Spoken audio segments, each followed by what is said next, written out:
Hi guys, இன்னைக்கு நம்ம ஒரு சூப்பரான கியூட் லவ் ட்ராமா தான் பார்க்க போகிறோம். வீடியோக்குள்ள போகிறதுக்கு முன்னாடி ப்ளீஸ் நம்ம சேனலை யாராவது சப்ஸ்கிரைப் பண்ணாமல் பார்த்துருந்தீங்கன்னா கொஞ்சம் சப்ஸ்கிரைப் பண்ணிவிட்டு அப்படியே இந்த வீடியோக்கு ஒரு லைக்கை போட்டுருங்க. ஏன்னா நீங்கள் லைக் பண்ணால் மட்டும்தான் யூடியூப் இந்த வீடியோவை எல்லாருக்குமே ரெக்கமெண்டேஷன் பண்ணும். ஸோ ப்ளீஸ் லைக் பண்ணிவிட்டு பாருங்கள், சப்ஸ்கிரைப் பண்ணிவிட்டு பாருங்கள்.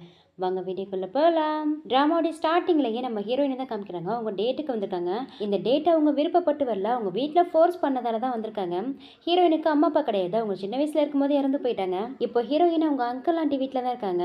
அவங்க ஆண்டி ஹீரோயின் கிட்ட, உங்க அம்மா அப்பா நீ சின்ன வயசுல இருக்கும்போது இறந்து போயிட்டாங்க, நானும் உன்னுடைய அங்கிள் தான் உன்னை வளர்த்தோம். உன்னை வளர்க்க நாங்கள் எவ்வளோ கஷ்டப்பட்டோம் தெரியுமா? உன் தங்கச்சி வரை இப்போ அப்ராட் போய் படிக்கணும்னு ஆசைப்படுறா, அதுக்கு 3 மில்லியன் பணம் தேவைப்படுது, அதனால உன் கூட பிளைண்ட் டேட் வரால ஒழுங்கா மேரேஜ் பண்ணிக்கிட்டு எங்களுக்கு பணம் சம்பாரிச்சு கொடுக்குற வழியை பாருன்னு சொல்லிட்டு ஹீரோயின் அந்த பிளைண்ட் டேட்டுக்கு அனுப்பி வச்சிருப்பாங்க.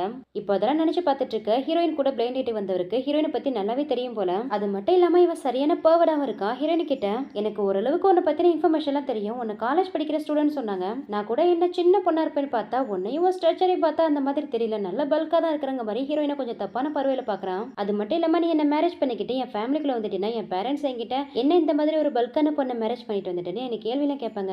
அது கொஞ்சம் நல்லா இருக்காதுல்ல, அதனால உன் ஃபிட்னஸை மெயின்டைன் பண்றதுக்கு மேரேஜுக்கு அப்புறம் நீ வேலைக்கெல்லாம் போக கூடாது, வீட்டில் சமைச்சு வைக்கிறது, பாத்திரம் தைக்கிறது, தரையை துடைக்கிறது, என் ட்ரெஸ்ஸை துவைச்சு போறதுன்ட்டு எனக்கு ஒரு நல்ல ஹவுஸ் ஒய்ஃபா இருக்கணும். அப்புறம் குழந்தைங்களை பத்திலாம் என்னுடைய ஒப்பீனியன் தான், 3 வருஷத்துக்குள்ள 2 குழந்தைங்களை பெற்றுக்கணும், அதுவும் ட்வின்ஸா இருந்தா கூட ஓகேன்னு சொல்லிட்டு இவன் பட்டுக்கு அடக்கிக்கிட்டே போக ஹீரோயின் வேற திரு முழிக்கிறாங்க. ஆஹா, விட்டா இப்பவே நம்மள மேரேஜ் பண்ணிட்டு போய் ஒரு சம்பளம் எல்லாம் வேலைக்காரியா வீட்டுல வாழ்க்கை ஃபுல்லா வச்சுப்பான் போல இருக்குன்ட்டு அவன் கொடுத்த காஃபியை குடிச்சுக்கிட்டே, மிஸ்டர் ஷென், அது வந்து நான் என்ன நினைக்கிறேன்னா நம்ம 2 பேருக்கும் சூட் ஆகுதுன்னு நினைக்கிறேன், நானும் இப்பதான் படிச்சுட்டு இருக்கேன், நான் என்ன கிராஜுவேட் ஆகல, அதனால எனக்கு மேரேஜ்லாம் இன்ட்ரெஸ்ட் இல்லை, நான் ஃபர்ஸ்ட் என்னோட கிராஜுவேஷனை முடிக்கணும், இந்த பிளைண்ட் டேட்டை கூட என் வீட்டில் சொன்னதால தான் வந்தேன், எனக்கு இதெல்லாம் இன்ட்ரெஸ்ட் இல்லை, ஸோ உங்க டைமை நான் வேஸ்ட் பண்ணிட்டேன்னு நினைக்கிறேன், என்ன மன்னிச்சிட்டுங்க, நான் இப்போ கிளம்புறேன்னு சொல்லிட்டு இருந்திருக்காங்க. அப்போ அவங்களுக்கு அப்படியே மயக்க வர மாதிரி இருக்கு. இந்த ஷென்னோ ஹீரோயினை பார்த்துட்டு சிரிக்கிறான், அந்த காஃபியில் எதே கலந்து கொடுத்துட்டான் போல. அப்படியே ஹீரோயினும் மயங்கி கீழே விழுந்துடுறாங்க. இந்த ஷென்னு ஹீரோயினை தூக்கிட்டு போய் ஒரு ஹோட்டல் ரூம்ல அவங்க ட்ரெஸ்ஸை கொஞ்சம் கொஞ்சமா ரிமூவ் பண்றான். அப்போ ஹீரோயின் கண்ணு முடிச்சிடுறாங்க. உடனே அவனை தள்ளி விட்டுட்டு எழுந்திருக்க ட்ரை பண்றாங்க. ஆனா அவன் விடாம ஹீரோயினை பெட்ல லாக் பண்ணிட்டு, என்ன ரொம்ப நடிக்கிற, உன்னுடைய அங்குள் ஆண்டியும் 3 மில்லியனுக்கு உன்னை என்கிட்ட கிஃப்டா கொடுத்துட்டாங்க, அதான் கிடைச்ச கிஃப்ட் எப்படி இருக்குன்ட்டு கொஞ்சம் அட்வான்ஸா பார்க்கலாமே ட்ரை பண்றேன்னு சொல்லிட்டு ஹீரோயின் கிட்ட மிஸ்பிஹேவ் பண்ண ட்ரை பண்றான். உடனே ஹீரோயின் பக்கத்துல இருந்த லேம்ப் எடுத்து அவன் தலையில ஒரு அடி அடிச்சுட்டு அவங்க கிட்ட இருந்து தப்பிச்சு அந்த ரூமை விட்டு வெளியில வராங்க. இவனுக்கா செம்ம வெறியாக்குது, நீ எங்க போனாலும் உன்னை விட மாட்டேன்னு சொல்லிட்டு ஹீரோயின் பின்னாடியே ஓடி வரான். வெளியில ஓடி வந்த ஹீரோயின் நேரா போயிட்டு ஹீரோ மேலே மோதிடுறாங்க. அங்கிள் அங்கிள் என்னை காப்பாத்துங்க அங்கிள் சொல்லிட்டு அப்படியே ஹீரோ மேலே மயங்கி விழுந்துடுறாங்க. ஹீரோயினை துரத்திட்டு வந்த ஷென்னு ஹீரோவை பார்த்ததுமே, ஐயோ இந்த பீச்சிங்ல இவர் ரொம்ப பெரிய பணக்காரராச்சு, இவர்கிட்ட வச்சுக்க கூடாதுன்னு சொல்லிட்டு அங்கேருந்து ஓடி போயிடுறான். மயக்கத்துல இருந்த ஹீரோயினிய ஹீரோ அவருடைய வீட்டுக்கே தூக்கிட்டு வந்துறாரு. மறுநாள் காலையில பார்த்தா ஹீரோவும் ஹீரோயினியும் ஒரே பெட்ல படுத்திருக்காங்க. ஹீரோயின் தான் ஃபர்ஸ்ட் கண்ணு முழிக்கிறாங்க. பக்கத்துல ஹீரோ படுத்திருக்கதை பார்த்துட்டு அவங்களுக்கு ஒரே ஷாக்கா இருக்கு. ஐயோ போச்சு போச்சு, நம்ம தான் இந்த அங்கிள் ஏதோ பண்ணிட்ட போல இருக்கு, இவர் மட்டும் இப்ப கண்ணு முடிச்சா நம்மள பார்த்தானா இந்த அங்கிள் நம்மள கொன்னே போட்டு வரட்டு ஹீரோயின் ட்ரெஸ் எடுத்து மாட்டிக்கிட்டு ஹீரோ கிட்ட எதுவுமே சொல்லாம கொள்ளாம அங்கேருந்து எஸ் ஆயிடுறாங்க. இங்க அப்படியே சீன் கட் பண்ணா நெக்ஸ்ட் 1 மந்த்துக்கு அப்புறம் தான் காமிக்கிறாங்க. ஹீரோயின் பிரெக்னெண்டா இருக்காங்க போல. பிரெக்னன்சி கார்டில் பாசிட்டிவ்னு வந்திருக்கு. அதை பார்த்ததுமே ஹீரோயினுக்கு ரொம்ப பயமா இருக்கு. ஐயோ உண்மையிலே நம்ம பிரெக்னெண்டா இருக்கோம், இதுக்கப்புறம் நம்ம என்ன பண்றதுன்னு தெரியலன்னு சொல்லிட்டு அந்த கார்டு எடுத்து டஸ்ட்பின்ல போட்டுட்டு வெளியில வராங்க. அங்க ஹீரோயின் ஆண்டியோட பொண்ணு மொபைலை நோண்டிக்கிட்டே ஹீரோயின் கிட்ட, ரூயான் மணி என்ன ஆகுது, இன்னமும் எனக்கு மீல் ப்ரிப்பேர் பண்ணாம இருக்க, என்ன பட்னி போட்டே கொல்லான்னு முடிவு பண்ணிருக்கேன்னு சொல்லி ஹீரோயினை திட்டிட்டு இருக்கா. அதுக்கு மேல ஹீரோயின் ஆண்டியும், வேலைக்கு போக மாட்டா, ஒன்னும் போக மாட்டா, வீட்டு வேலை கூட பார்க்க முடியாதான், நான் அரேஞ்ச் பண்ண பிளைண்ட் எடுக்காது உருப்படியா போவேன்னு பார்த்தா அதுக்கும் துப்பு இல்ல, மணி என்ன ஆகுது, இன்னுமே என் பொண்ணுக்கு லஞ்சு கூட ப்ரிப்பேர் பண்ணாம இருக்கா, இப்படியே தெண்டமா வீட்லயே நிக்காம உன் அங்கிளுக்கு வர வர உடம்பு வர சரியில்லை, அவரால் ஓவர் வெயிட்லாம் தூக்க முடியாது, ஸ்டோருக்கு போயிட்டு அவருக்கு ஹெல்ப்பாவது போறேன்னு சொல்றாங்க. அதுக்கு ஹீரோயினும், இல்ல ஆண்டி நாளைக்கு எனக்கு இன்டர்வியூ இருக்கு, நான் கண்டிப்பா இந்த ஜாபுக்கு போயிடுவேன்னு சொல்றதுக்கு, ஆமா ஜாபுக்கு போய் கிழிச்ச, நீ படிக்கிறதே ஒரு இத்து போன ஸ்கூல்ல, அதுல என்ன உனக்கு பெருசா ஜாப் கிடைக்க போகுது, ஒழுங்கா எங்க ஸ்டோருக்கு போயிட்டு உன்னுடைய அங்கிளுக்கு ஹெல்ப்பாவது பண்ணேன்னு சொல்லிட்டு ஹீரோயின் அங்கேருந்து துரத்தி விட்டுறாங்க. ஹீரோயினும் அவங்க ஸ்டோர்ல இருந்து அந்த கூட்ஸ் எல்லாம் எடுத்துட்டு போயிட்டு கடைக்கடையா டெலிவரி பண்றாங்க. அந்த கூட்ஸ் எல்லாம் ரொம்ப ஹெவியா இருக்கு. ஹீரோயின் அதெல்லாம் கஷ்டப்பட்டு தூக்கிட்டு போயிட்டு டெலிவரி பண்ணிட்டு இருக்காங்க. அப்ப அந்த பக்கம் ஃப்ரெண்டோட வந்த ஹீரோவும் ஹீரோயினையும் பார்த்துறாரு. அங்க ஹீரோடைய ஃப்ரெண்டும் ஹீரோ கிட்ட, பாரா அந்த பொண்ணு பார்க்க எவ்வளோ குட்டி போனா தெரியல, ஆனா எவ்வளோ வெயிட்லாம் தூக்கிட்டு இருக்கா, பரவாயில்ல ரொம்ப ஸ்ட்ராங்கான பொண்ணு தானே சொல்லி பேசிட்டு இருக்க. ஹீரோவுக்கா இதுக்கு முன்னாடி ஹீரோயின் கூட இருந்ததுதான் ஞாபகம் வருது. அன்னைக்கு ஹீரோயினை காப்பாத்தி ஹீரோ அவருடைய வீட்டுக்கே கூட்டிட்டு வந்திருப்பாரு இல்லையா, அன்னைக்கு ஷென்னு ஹீரோயினுக்கு ட்ரக்ஸ் கொடுத்ததால அவங்களுக்கு ரொம்ப ஹார்டா இருக்குன்னு சொல்லிட்டு ஹீரோயின் தான் ஹீரோவை ஃபோர்ஸ் பண்ணியிருப்பாங்க. இப்போ அதெல்லாம் நினைச்சு பார்த்துக்கிட்டே, நான் எப்படி அதெல்லாம் பண்ணேன், இந்த சின்ன பொண்ணு மேல எனக்கு எப்படி ஒரு கெட்ட எண்ணம் தோணுச்சு, என்ன நினைச்சா எனக்கே ஒரு மாதிரி இருக்குன்ட்டு நேரா ஹீரோயின் கிட்ட போயிட்டு ஹீரோயின் தூக்கிட்டு இருந்த அந்த கூட்ஸ் எல்லாம் தூக்க ஹெல்ப் பண்றாரு. அப்பதான் ஹீரோயினை நிமிர்ந்து ஹீரோ முகத்தை பாக்குறாங்க. பார்த்தோன்னே அவங்களுக்கு ஒரே ஷாக்கா இருக்கு. ஐயோ இவரா என்ன திடீர்னு நம்மள தேடி வந்திருக்காரு, ஒருவேளை நம்ம பிரெக்னெண்டா இருக்காது இவருக்கு தெரிஞ்சுச்சோ என்னமோன்னு பயந்துக்கிட்டே, அங்கிள் நீங்க எப்படி இங்கன்னு கேக்குறாங்க. அதுவா, இந்த பக்கம் நான் சும்மா தற்செயலா வந்தேன், உன்னை பார்த்தேன்னா நீ வேற வெயிட் தூக்கிட்டு இருந்தியா, அதனால தான் உனக்கு ஹெல்ப் பண்ணலான்ட்டு வந்தேன். ஆமா, உன்னை பார்க்கவே அன்கம்ஃபர்டபுளா இருக்கே, உனக்கு எதாவது உடம்பு சரியில்லைன்னு கேக்குறாரு. இல்லைங்க அங்கிள், அப்படிலாம் எதுவுமே இல்லை, நான் நல்லா தான் இருக்கேன்னு ஹீரோயினும் சமாளிக்க, சரின்ட்டு அந்த பாக்ஸ் எல்லாத்தையும் ஹீரோவே கொண்டு போயிட்டு அந்த கடைக்குள்ள அடிக்கிட்டு இருக்காரு. காருக்குள்ள உட்காந்துருக்க ஹீரோடைய ஃப்ரெண்டும், இது வரைக்கும் எந்த பொண்ணுமே திரும்பி பார்க்காத நம்ம ஃப்ரெண்டு ஃபர்ஸ்ட் டைமா ஒரு பொண்ணுக்காக விழுந்து விழுந்து வேலை செஞ்சுட்டு இருக்கான்.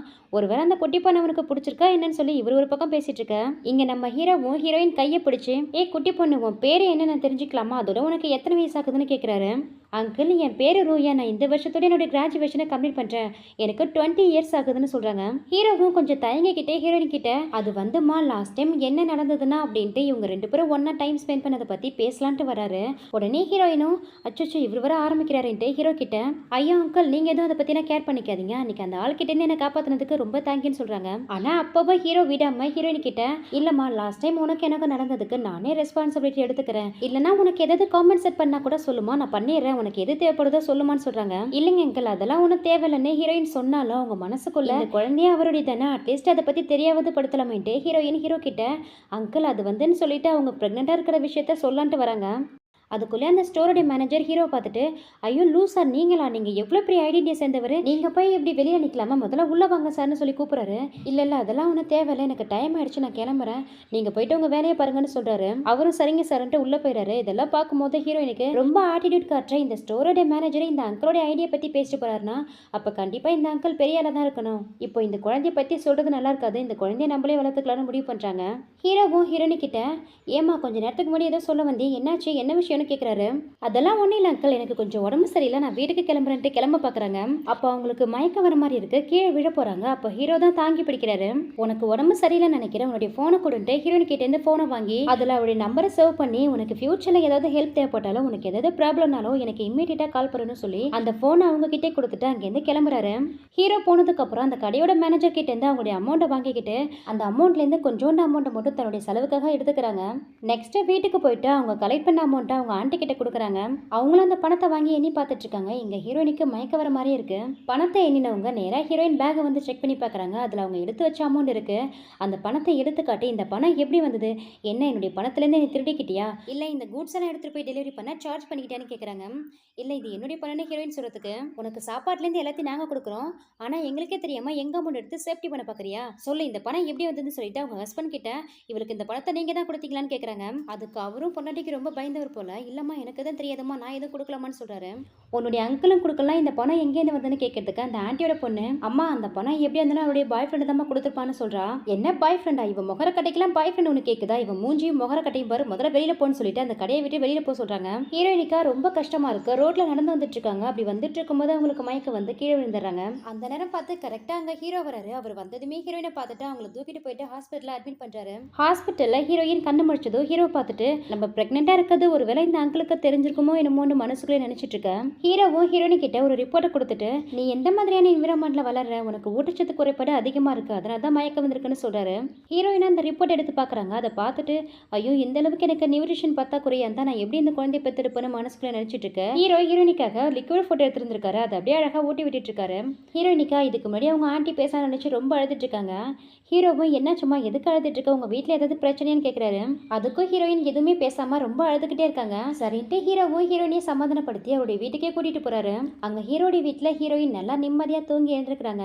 அப்ப அவங்களுக்கு ஏதோ தீஞ்சு போன ஸ்மெல் வருது. ஹீரோயினியும் என்னது இது தீஞ்சு போன ஸ்மெல் மாதிரி இருக்கேன்ட்டு கீழே இறங்கி போய் பாக்குறாங்க. அங்க ஹீரோ ஹீரோயினிக்காக சமைச்சிட்டு இருக்காரு. ஹீரோவுக்கு முன்ன பொண்ணு சமைச்சு பழக்கம்ல போல, நிறைய ஆம்லெட் போட்டு போட்டு தீய வச்சு சமைச்சிட்டு இருக்காரு. அங்கிள் என்ன பண்ணிட்டு இருக்கீங்கன்னு ஹீரோயின் கேட்கறதுக்கு, ஓ எழுந்துட்டியம்மா, நான் உனக்காக சாப்பாடு ப்ரிப்பேர் பண்ணிட்டு இருக்கேன்னு ஹீரோயின் கிட்ட வராரு. அப்ப ஹீரோயின் ஸ்லிப்பர் இல்லாம வெறும் காலோட நடந்து வந்திருப்பாங்க. என்ன நீ ஸ்லிப்பர் கூட போடாம நடந்து வந்திருக்கேன்ட்டு ஹீரோயினி அழகா தூக்கிட்டு போயிட்டு பெட்ல உட்கார வச்சு அவங்க காலில் ஸ்லிப்பர் எல்லாம் போட்டு விட்டுட்டு, சரிம்மா உனக்காக நான் ட்ரெஸ் வாங்கி வச்சிருக்கேன், அதை சேஞ்ச் பண்ணிக்கிட்டு கீழே சாப்பிடவான்னு சொல்லிட்டு போறாரு. ஹீரோயினும் ட்ரெஸ்ஸை சேஞ்ச் பண்ண அந்த ட்ரெஸ் எடுத்து பாக்குறாங்க. அந்த ட்ரெஸ்ஸோட பிரைஸ் பயங்கர காஸ்ட்லியா இருக்கு. ஐயோ இந்த ட்ரெஸ்ஸோட பிரைஸ் என்ன இவ்வளோ எக்ஸ்பென்சிவா இருக்கு, ஆல்ரெடி அங்கிள் நமக்கு நிறைய ஹெல்ப் பண்ணிருக்காரு, இதுக்கப்புறம் அவருக்கு தொந்தரவா இருக்க கூடாதுன்ட்டு அந்த ட்ரெஸ்ஸை மாத்திக்கிட்டு ஹீரோ கூட போயிட்டு சாப்பிடுறாங்க. ஹீரோயின் பிரெக்னெண்டா இருக்கிறதெல்லாம் சாப்பிடும்போது அவங்களுக்கு வாமிட் சென்சேஷன் வருது. உடனே ஹீரோவும், யூஎன் என்னாச்சு, நீ ஏதாவது பிரெக்னெண்டா இருக்கியான்னு கேட்கிறாரு. அதை கேட்டதுமே ஹீரோனிக்கா பொறை ஏறுது. இல்லைங்க அங்கிள், அப்படிலாம் எதுவுமே இல்லை, எனக்கு இப்போ உடம்பு சரியில்லாமல் இருக்குது இல்லையா, அதனால தான் கொஞ்சம் வாமிட் வர மாதிரி இருக்கு, வேற எதுவும் இல்லை. அப்படி ஒருவேளை நான் ப்ரெக்னெண்டாக இருந்தா அது எப்படி உங்ககிட்ட சொல்லாமல் இருப்பேன்னு சொல்லி சமாளிச்சிடுறாங்க. அப்படியே நைட்டும் ஆயிடுச்சு. ஹீரோயினை கொண்டு போயிட்டு அவங்க வீட்டில் வரதுக்காக ஹீரோ கார்ல கூட்டிட்டு போயிட்டு இருக்காரு.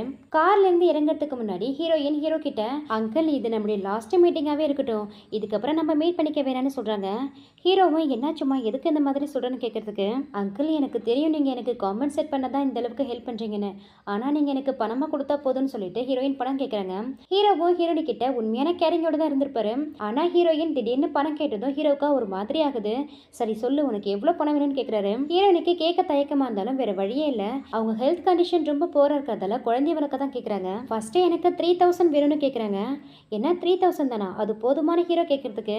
அப்புறம் கொஞ்சம் யோசிச்சு பார்த்துட்டு 5 விரல காமிக்கிறாங்க. ஹீரோவோ ஹீரோயின் 5 விரல காமிச்சதால அவருக்கு ஒரு வேலை 50 மில்லியன் தேவைப்படுது போல இருக்குன்ட்டு, சரி என்னுடைய போனுக்கு உடைய அக்கௌண்ட் நம்பரை சென்ட் பண்ணி வை, உனக்கு தேவையான பணம் உன்னை தேடி வரும்னு சொல்லிட்டு ஹீரோயினை இறக்கி விட்டுட்டு போறாரு. வீட்டுக்கு போனா ஹீரோயின் ஆண்டி அவங்களுக்காக விதவிதமா சமைச்சு வச்சிருக்காங்க. ஹீரோயினை பார்த்ததுமே, ரோயன் வந்துட்டியா, வா வா வா, உனக்காக எவ்வளவு சமைச்சு வச்சிருக்கேன் பாரு, வந்து உட்காந்து சாப்பிடுன்னு சொல்லிட்டு ஹீரோயினுக்காக சாப்பாடு பரிமாறிட்டு இருக்காங்க. ஆண்டி இதெல்லாம் எனக்காக நீங்க ப்ரிப்பேர் பண்ணீங்கன்னு ஹீரோயின் கேட்கறதுக்கு, ஆமா உனக்காக தான் ரோயன், நான் வேற உன்னை திட்டேன்னா அதான் எனக்கு மனசு கேட்கல, எல்லாமே ஏன் தப்பு தான், நீ எதுவும் நினைச்சுக்காத, நீ முதல்ல சாப்பிடுன்னு சொல்லிட்டு ஹீரோயினை சாப்பிட சொல்றாங்க. ஹீரோயினும் சாப்பிட்றாங்க. இருந்தாலும் அவங்களுக்கு ஒரே டவுட்டா இருக்கு. ஏன்னா இதுக்கு முன்னாடி ஹீரோயின் ஸ்கூல் விட்டு வந்தப்போ உங்க ஆண்டி கிட்ட ரொம்ப பசிக்குதுன்னு சாப்பாடு கேட்டிருப்பாங்க. எப்ப பாரு சாப்பாடு சாப்பாடு சாப்பாடு, உனக்கு திங்கிறது தவிர வேற எதுவுமே தெரியாதா, ஒரு நாள் பட்னி கிடந்தா ஒன்னும் செத்துற மாட்டேன் போன்னு சொல்லிட்டு சாப்பாடு கொடுக்காம இருந்திருப்பாங்க. இப்போ அதெல்லாம் நினைச்சு பார்த்துட்டு இருக்க அந்த ஆண்டி நைஸா ஹீரோயின் கிட்ட, ரோயன் நீ லாஸ்ட் டைம் மிஸ்டர் ஷென்னு கூட பிளைண்ட் டேட் போனல, அவருக்கு உன்னை ரொம்பவே பிடிச்சிருக்கா, உன்னை மேரேஜ் பண்ணிக்கிறதுக்காக பெட்ரோத்தல் கிஃப்ட் அனுப்பியிருக்காரு, நானும் உன் அங்கிளுமே அதை ஏத்துக்கிட்டோம், அதனால நீ அவரை மேரேஜ் பண்ணிக்கணும்னு சொல்றாங்க. அதை கேட்டதுமே ஹீரோயினுக்கு செம்ம ஷாக்கா இருக்கு. என்ன பேசுறீங்க நீங்க, அந்த ஷென்னு சரியான பர்வர்டு, அவன் என்கிட்ட என்ன ட்ரை பண்ணா தெரியுமா, அவன் கொடுக்குற பெட்ரோத்தல் கிஃப்ட்டுக்கு ஆசைப்பட்டு என்ன அவனை மேரேஜ் பண்ணிக்க சொல்றீங்க, என்னென்னலாம் அவனை மேரேஜ் பண்ணிக்க முடியாதுன்னு ஹீரோயின் சொல்றதுக்கு, அந்த ஆண்டியோட சுயரூபமே இப்பதான் வெளியில வருது. என்ன சொன்னா மேரேஜ் பண்ணிக்க மாட்டியா, நாங்களும் இத்தனை வருஷமா உன்னை வளர்த்தோம், இதுக்கப்புறமா அப்படியே இருக்குன்னு எதிர்பார்க்காத, இன்னும் எத்தனை நாளைக்கு தான் வேலைக்கு போறேன்னு எங்க படத்திலே வாழ்ந்துட்டு இருப்ப, நாங்க அந்த ஷென்னு கிட்ட உன்னை மேரேஜ் பண்ணி தரதுக்கு பெட்ரோத்தல் கிஃப்டா 3 மில்லியன் பணம் வாங்கிட்டோம், அந்த பணத்தை வச்சுதான் உன் சிஸ்டரை நாங்க அப்ராட் அனுப்பி படிக்க வைக்க போறோம், அதனால ஒழுங்கா அந்த ஷென்னை மேரேஜ் பண்ணிக்கிட்டு இந்த வீட்டை விட்டு வெளியில போற வழியை பாருன்னு சொல்றாங்க. அதுக்கு ஹீரோயின், உங்களுக்கு எப்போதுமே பணம் தான் முக்கியம் இல்ல, என்னால அந்த ஷென்னை மேரேஜ் பண்ணிக்க முடியாது, நான் இப்பவே இந்த வீட்டை விட்டு வெளியில போறேன்ட்டு போறாங்க. ஒரு 2 ஸ்டெப் எடுத்து வைக்கல, அப்படியே மயக்கம் போட்டு விழுந்துடுறாங்க. ஹீரோயின் விழுந்து கிடக்க இந்த ஆண்டியும் ரொம்ப கோலா பார்த்துட்டு இருக்காங்க. ஹீரோயின் சாப்பிட்ட சாப்பாட்டுல எதையோ கலந்துட்டாங்க போல. நெக்ஸ்ட் இந்த ஷென்னை தான் காமிக்கிறாங்க. இவனுக்கு இந்த வேலை பக்கதா அந்த ஆண்டி அந்த வேலை பார்த்தது போல.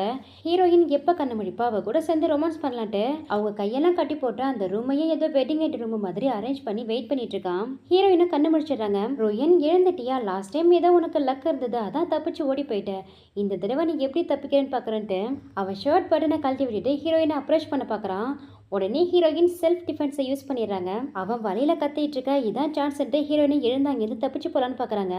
ஆனா அப்பவும் விடாம ஹீரோயின் கையை பிடிச்சிக்கிட்டு, உன் ஃபேமிலி ஒன்னு ஆல்ரெடி பணத்துக்காக என்கிட்ட வித்துட்டாங்கன்னு சொல்லி ஹீரோயினை செவ்விலே ஒன்று விட்டு பெட்ல தள்ளுறான். என்னடி பாக்குற, லாஸ்ட் டைம் ஒன்னு அந்த லூ காப்பாத்த வந்த மாதிரி இப்பவும் காப்பாத்த வருவார்னு பாக்குறியா, இந்த தடவை உன்னை யாராலையும் என்கிட்ட இருந்து காப்பாத்த முடியாதுன்ட்டு மறுபடியும் ஹீரோயின் கிட்ட அப்ரோச் பண்றான். இந்த தடவை ஹீரோயின் அவங்க தலையை வச்சு அவன் மூக்கிலே ஒரு மோதும் போதிட்டு அவங்க கிட்ட இருந்து தப்பிச்சு வெளியில ஓடி போறாங்க. ரோட்ல ஓடிட்டு இருக்கும் போது அவங்களுக்கு வயிறுலாம் ரொம்ப பெயின் ஆக ஆரம்பிக்குது. ஏன்னா இதுக்கு முன்னாடி அந்த ஷென்னை ஹீரோயினை செவ்வில் அரைஞ்சு பெட்ல தன்னப்போ அவங்க வயிற்றுல அடிபட்டிருக்கும். ஒரு கடத்துக்கு மேல அவங்களுக்கு சுத்தமா முடியல, கீழே விழுந்துடுறாங்க. அப்ப கூட ஹீரோயின் எப்படியாவது குழந்தைய காப்பாற்றணுமேன்ட்டு ஹீரோவுக்கு அங்கிள் என்னை வந்து காப்பாத்துங்கன்னு சொல்லி மெசேஜை டைப் பண்ணி சென்ட் பண்ணிட்டு அப்படியே மயங்கிடுறாங்க. அதிகமாக ப்ளீடிங் ஆகியிருக்கு, குழந்தை அபார்ட் ஆயிடுச்சா என்னன்னு தெரியல. இந்த பக்கம் ஹீரோ தன்னை ஹீரோயின் அவாய்ட் பண்ணதை நினைச்சு பயங்கரமா குடிச்சிட்டு இருக்காரு. ஹீரோடைய ஃப்ரெண்டும் ஹீரோ கிட்ட, என்ன இன்னைக்கு வந்ததுலேருந்து ஸ்டாப் பண்ணாம குடிச்சிக்கிட்டே இருக்கு, ரீசெண்டா அவன் கூட பழகுறாளே அந்த குட்டி பொண்ணு, அவ எதுவும் லவ்வை ரிஜெக்ட் பண்ணிட்டாளான்னு ஃபன்னியா கேட்க, அதெல்லாம் ஹீரோ எதுவுமே காதல வாங்காம தொடர்ந்து குடிச்சிக்கிட்டே இருக்காரு. அப்பதான் ஹீரோயின் அனுப்புற மெசேஜ் ஹீரோடைய மொபைலுக்கு வருது. உடனே ஹீரோடைய ஃப்ரெண்டும், என்ன அந்த குட்டி பொண்ணு தான் மெசேஜ் பண்ணியிருக்காளா, உன்னை வர சொல்றாளா, போறியா என்னன்னு கேட்க, நான் எதுக்கு போகணும், நான்லாம் போக முடியாதுன்னு ஹீரோ சொல்றாரு. அதுக்கு ஹீரோ ஃப்ரெண்டும், லோ இப்போலாம் நீ ரொம்ப மாறிட்டே, என்னால ஒன்றும் புரிஞ்சிக்கவே முடியலன்னு சொல்லிட்டு அவருக்கும் ட்ரிங்க்ஸை ஊற்றிட்டு ஹீரோக்கும் ட்ரிங்க்ஸை ஊற்றிட்டு நிமிந்து பார்க்குறாரு. பக்கத்தில் ஹீரோவை காணும். எங்கடான்னு பார்த்தா ஆல்ரெடி ஹீரோயினை காப்பாற்ற ஹீரோ கிளம்பிட்டாரு. ஹீரோ இந்த பக்கம் கிராஸ் பண்ணி போக அப்பதான் ஒரு பொண்ணு ஹீரோவை தேடி உள்ள போறா. இவ என்ட்ரியை பார்த்தாலே உங்களுக்கே தெரிஞ்சிருக்கும், இவ தான் நம்ம ட்ராமாவோடைய வில்லி. இவ உள்ள வந்து ஹீரோடைய ஃப்ரெண்டு கிட்ட எங்க லூன்னு கேக்குறா. அதுக்கு ஹீரோடைய ஃப்ரெண்டும் ஹீரோவா இப்பதான் ஒரு பியூட்டியை காப்பாத்த போயிருக்காருன்னு ஃபன்னியா சொல்ல, என்ன பியூட்டியான்னு சொல்லி இவ ஒரு பக்கம் ஷாக் ஆக, இந்த பக்கம் ஹீரோயினை தூக்கிட்டு ஹாஸ்பிட்டலுக்கு ஹீரோ ஓடி வராரு. இதோட இந்த பார்ட் கம்ப்ளீட் ஆகுது. இதுக்கப்புறம் என்ன நடக்க போகுதுன்னு அடுத்த பார்ட்ல பார்க்கலாம். மறக்காம இந்த டிராமா எப்படி இருந்தது, இந்த டிராமாவை கண்டினியூ பண்ணலாமாட்டு உங்க ஃபீட்பேக்கை சொல்லுங்க. ஐ ஹோப் இந்த டிராமா உங்களுக்கு பிடிச்சிருக்கும்னு நினைக்கிறேன். பிடிச்சிருந்தா இந்த வீடியோக்கு ஒரு லைக் போட்டுட்டு முடிஞ்சா உங்க ஃப்ரெண்ட்ஸ் அண்ட் ஃபேமிலிக்கு ஷேர் பண்ணுங்க.